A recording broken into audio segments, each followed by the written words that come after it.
સખી, શું તમને ક્યારે એવું લાગ્યું છે કે તમારી લાગણીઓનું કોઈ મહત્વ નથી? તમે તમારી લાગણીઓને રોકી રાખો છો એવું વિચારીને કે કોઈ મને ગંભીરતાથી લેશે નહીં. તમે શાંત રહો છો, સંમત થતા જાઓ છો અને ચાલુ રાખો છો, પણ અંદરથી દુઃખી રહો છો. સખી, તમારી લાગણીઓ વધારે પડતી કે અવાસ્તવિક નથી. તે માન્ય અને જગ્યાને પાત્ર છે. પરંતુ જ્યારે તમે વર્ષોથી અન્ય લોકોને પ્રથમ સ્થાન આપ્યું હોય ત્યારે તમે તમારી જાતને મૂલ્ય આપવાનું કેવી રીતે શરૂ કરશો?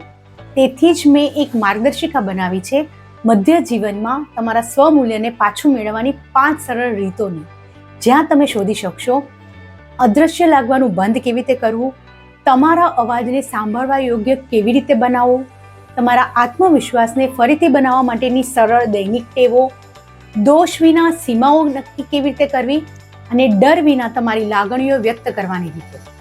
તમને પ્રાથમિકતા આપવાનું શરૂ કરવા માટેની એક શક્તિશાળી માનસિકતા બદલાવ આ માર્ગદર્શિકા તમને આપશે.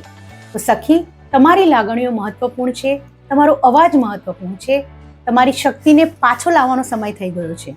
તો કમેન્ટમાં મૂલ્ય લખો અને હું તમને એ માર્ગદર્શિકા તુરંત મોકલીશ. અને હા, જો તમને ક્યારેય પોતાની જાતને સાંભળવામાં ન આવ્યા હોય તેવું લાગ્યું હોય તો કમેન્ટમાં યસ લખીને મને જણાવજો.